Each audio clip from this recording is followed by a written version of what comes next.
Hi, this is Brian. Welcome back to Philosopher's Notes TV. Today, another great book, I Can If I Want To by Arnold Lazarus and Alan Fay. Subtitle, Change Your Thinking, Change Your Behavior, Change Your Life. It's a short 115-page quick reading book.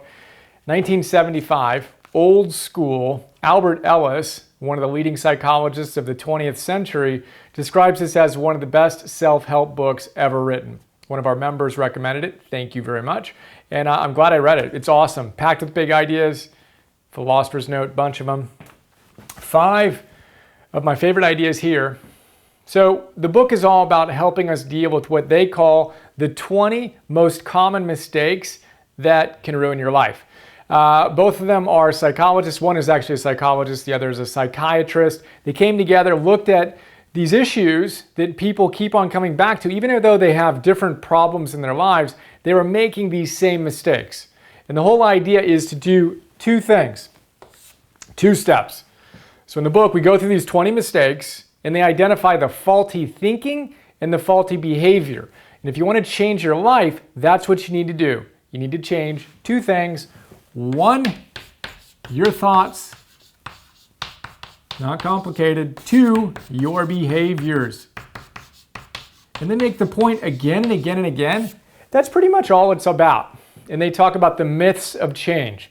It doesn't need to be hard. It doesn't need to take a long time. You can change your life if you identify the thoughts you have and the behaviors you have that are leading to suffering. Which leads us to the second big idea, locus of control. I remember when I first heard this idea, I don't know, like 15 years ago, maybe 20 years ago even now. Do the math. It was a while ago, 18 years ago maybe. Brian Tracy, we used to listen to all of his audio stuff, and he talked about the locus of control. There are 2 places that you can put a locus of control. You can put it inside your head, an internal locus of control, or you can have an external locus of control where things outside of you, you think are in control. And these guys come back to it again and again and again. The fact that your neighbor's dog barking, external locus of control, is not the reason why you're frustrated. You're frustrated because of what you're perceiving that experience to be. It's the thoughts you have that are determining your experience of that external event. Now, if you go through life blaming everything, it's your spouse who upsets you.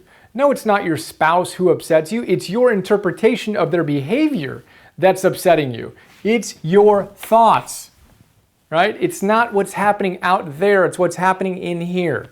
So if you have a tendency to blame and to complain and to criticize, that means you almost certainly have an external locus of control most of the time, or more often than you'd like. If you want to optimize and actualize, bring control back. Know that nothing that happens outside of you can determine unequivocally how you feel. That's up to you. You have an internal locus of control. This is a huge idea. All the great teachers come back to it, but I haven't actually used that phrase in one of these sessions, so I'm excited to unpack that. I remember when I first discovered it, I was like, that's awesome. Internal locus of control. Don't give up your power.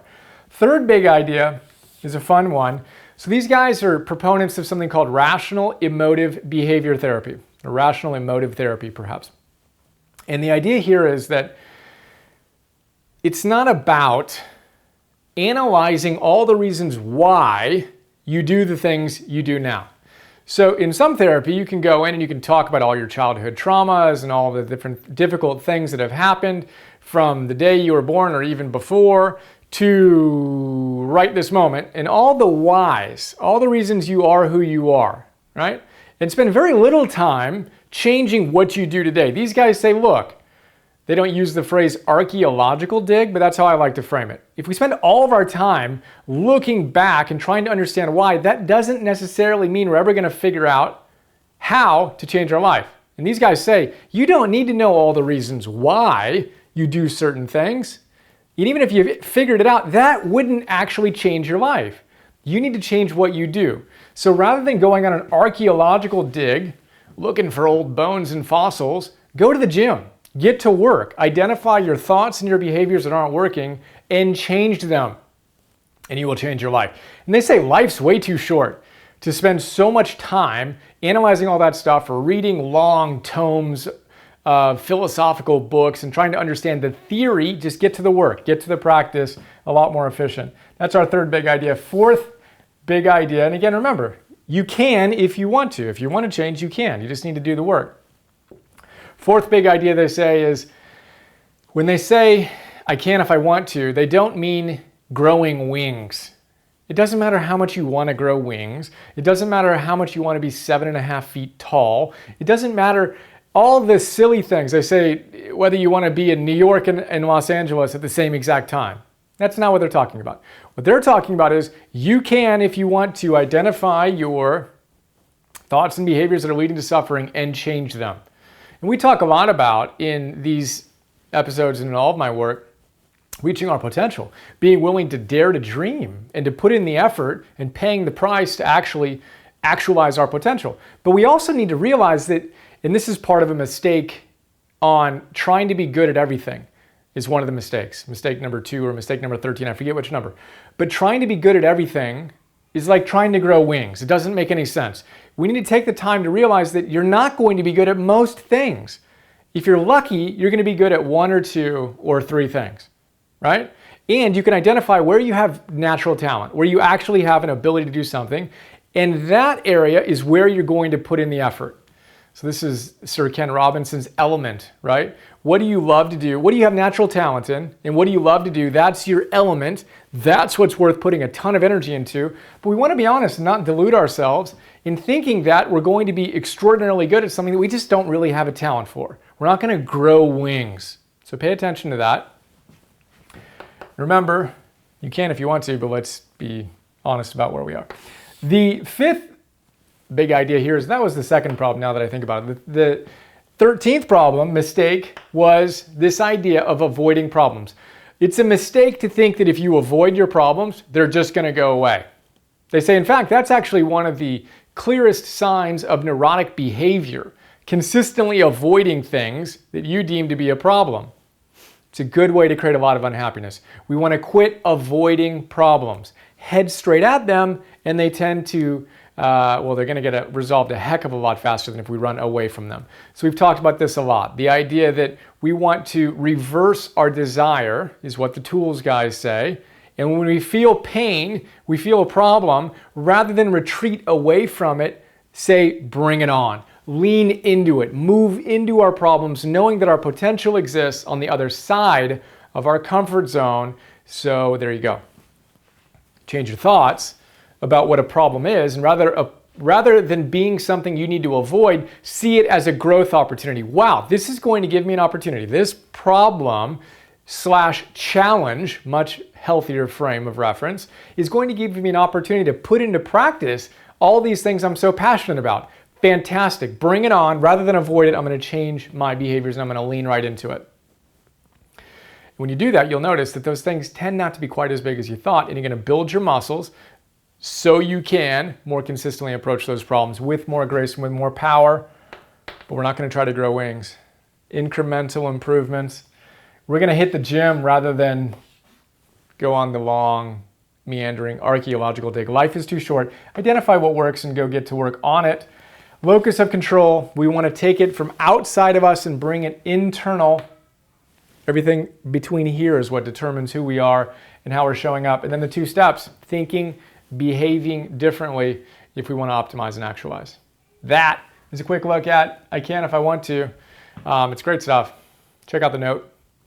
And I'm going to do a bunch of micro classes on it as well. And I hope you enjoyed. Hope you have an awesome day. See you.